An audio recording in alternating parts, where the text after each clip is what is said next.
Dalton. Who's next? Dalton, Richard Hitchens, and then Shakur Stevenson. I feel like Shakur Stevenson, that'll be a phenomenal fight. It'll be a phenomenal fight.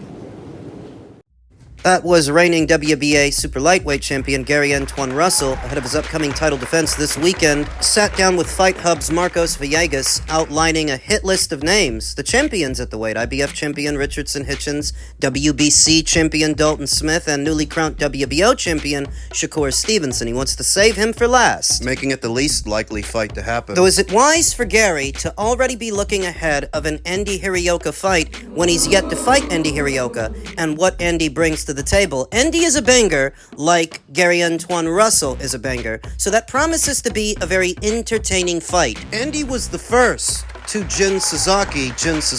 He was the first guy to knock him out. He also knocked out Ishmael Barroso in his last fight. Same Ishmael Barroso who gave Rolly Romero all he could handle. The same Ishmael Barroso who knocked out O'Hara Davies got knocked out when he fought Andy Hiraoka. So, as stated, is it wise for Gary to already be looking past him? And what is this battle of the southpaws? Both boys lead with the right hand. Both boys are 29 years old, and these are big super lightweights. Gary stands in at about 5'10". Andy stands in at about 5'11". That's actually big for a 140-pound fighter. Kind of physical dimensions that could see both boys one day campaigning as welterweights. Andy sports an unblemished record of 24 wins with no losses and no draws, 19 knockouts, fighting primarily out of Japan.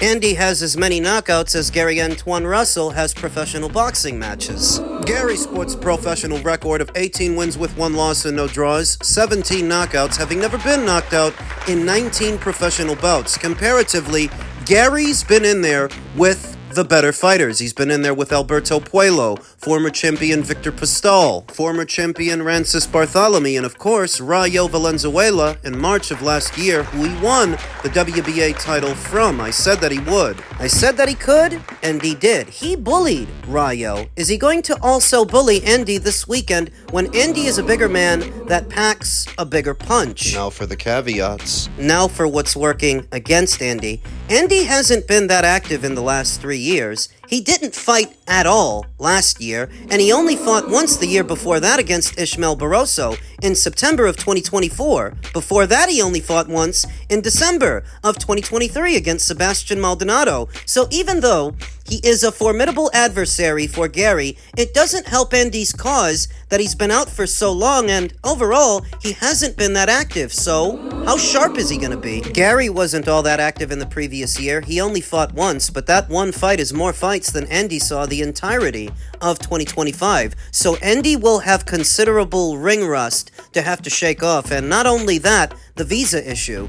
You know how fighters normally, when they have to fight abroad, make it a point to get to the location 2 weeks in advance to allow their bodies to acclimate to a different time zone? Andy wasn't able to do that because he was experiencing visa issues. He wasn't able to get out here until the week of the fight. That ain't good. Not for Andy. Not if he's jet lagged with only 1 or 2 days to acclimate to this different time zone. So I am leaning towards Gary Antoine Russell to win the fight. He's got the better resume of the two, been in there with the better fighters. He's been comparatively more active than Andy. He, unlike Andy, isn't going to be battling jet lag. Anecdotally, he also comes from a very solid amateur background. He actually beat Jaron Ennis in the amateurs. Coming from a fighting family, the Fighting Russells, his older brother, Gary Russell, former featherweight champion. Gary Antoine Russell is just carrying on the family legacy, the family business, and I expect that this weekend he will beat Andy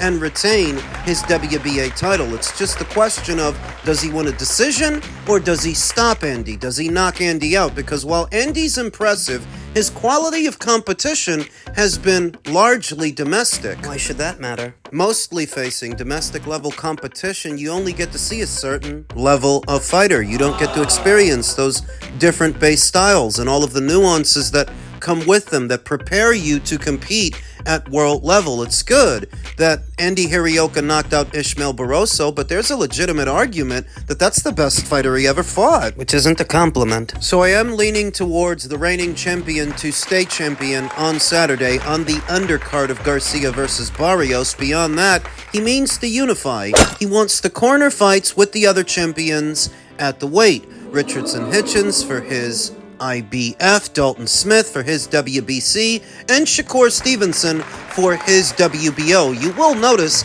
that he mentioned Shakur last. He wants to save him for last. Usually that's what fighters do when they identify one fighter as being better than the rest, like how Errol Spence Jr. wanted to save Terence Crawford for last. Caroline Dubois was insistent she save Beatriz Ferreira for last when she was IBF champion. Usually that's what fighters do when they identify one fight as being more difficult than the others. So what are Gary's chances against Richardson Hitchens? The IBF champion, who is also boxing on the same show as Gary this weekend in defense of his red belt. I'm gonna be honest that I don't even know if I should entertain this fight because Richardson Hitchens is fighting Oscar Duarte, a very persistent and big and strong pressure fighter. He's a pressure guy, like Gustavo Lemos was a pressure guy, with more size and more power.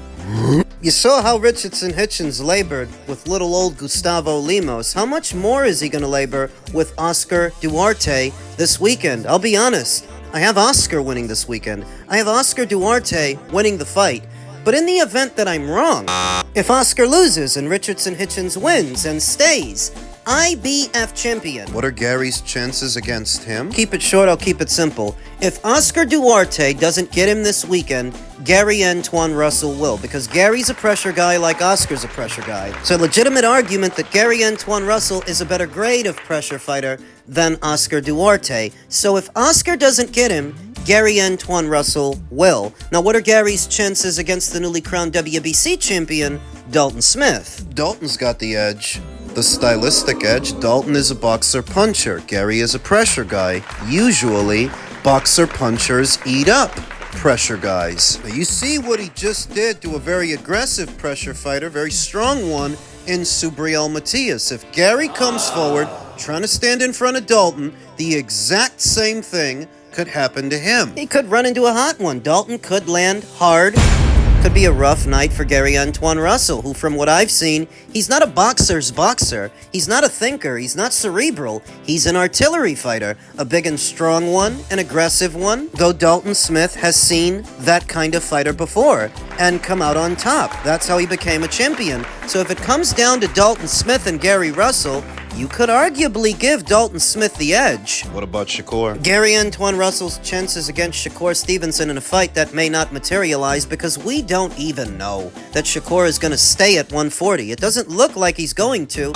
And even if he does, Gary Antoine Russell wants to save him for last, making that the least likely fight to happen. Stop beating around the bush and answer the question. Gary Antoine Russell has the right base style for Shakur Stevenson, but then again, so did William Zepeda. There is troubling Shakur, and then there is winning the fight. Those are two different things. Gary Antoine Russell could give Shakur Stevenson problems, like William Zepeda gave him problems. What's interesting is Gary is a bigger man, a noticeably bigger man than William Zepeda was. How much would Gary's natural size factor into the equation? A bigger fight with a bigger pressure fighter. Pure boxers like Shakur are very big on range control and long-distance fighting, but it's harder to keep distance when the man in front of you is bigger than you are because they've got more ring coverage, more reach. If they get full extension on that arm, they don't need to be close to you to touch you, get you to put the earmuffs on, and one or two steps, they're bearing down on you, making them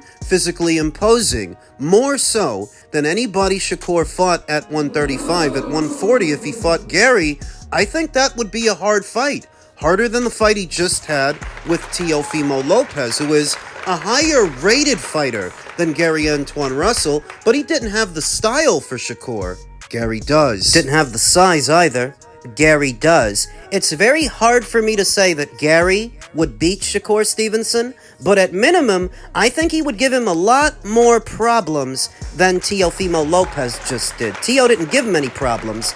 Gary could, though it all might be much ado about nothing because, like I said, Gary wants to save him for last. And not only that, we don't know that Shakur is going to stay at this weight. He might hopscotch from 140 up to 147. They're already talking about a Ryan Garcia fight after this weekend. A lot of time might pass, and a lot of things might happen that Shakur Stevenson versus Gary Antoine Russell may not actually be a conversation. It's only a conversation now because they both hold titles at the same weight, but how long is that going to be the case? Of the three champions that Gary Antoine Russell mentioned, the most beatable would have to be Richardson Hitchens. The most difficult might actually be Dalton Smith, and the most difficult to get in the ring, that might be Shakur. That one may not even happen. Men's cruiserweight news, reigning Ring Magazine and IBF champion Jai Opetaia is set for Zuffa boxing debut against America's own Brendan Glenton on March 8th. Australia's Jai Opetaia is close to finalizing terms to fight Brendan Glenton on March 8th in the first date of his co-promotional agreement with Zuffa Boxing. The IBF Cruiserweight champion followed his stoppage of Hussein Sin Cara in December on a Tasman Fighters promotion by agreeing terms to become Zuffa's most significant recruit and is set to follow doing so by fighting the 33-year-old Glenton. It had previously been speculated that he would confront the WBC champion Noel Mikhailian in a unification title fight after a mock face-off was staged between them at Zuffa 2. I believe that was either Zuffa's first show or their second show. It was one of them, but that's where that speculation came from. Las Vegas is the likeliest destination for what might yet be a non-title fight, but there is no question of it not being staged in the US, regardless of Opetaia's popularity in his home country. Glenton lost to former champion Chris Billum Smith via a decision in April before stopping Marcus Brown in 6 in Lagos, Nigeria in October. Opetaia, 30, successfully defended his title 3 times last year when earning stoppages of David Naika, Claudio Sequeyo, and Hussein Sin Cara. "I'm with Zuffa now," he said when his latest career move was announced in January. "I'm pumped for the future. Exciting times, man. Let's get these big fights over the line. Unification and Undisputed too. Let's go." There is talk of the IBF title not being on the line in this fight, and you have to wonder what effect that's going to have on Jai's champion status. If by some chance he doesn't get the IBF's blessing, will he be allowed to go through with this fight and keep the red and gold title? Eddie Hearn recently touched on this. This is a really pivotal moment for the sport, that fight. And I find it fascinating what's going to happen. You see, there will now be the Zuffa belt on the line, right? So that gives the opportunity for a governing body to say, no, we're not co-sanctioning our fight with another world championship body that actually isn't even recognised.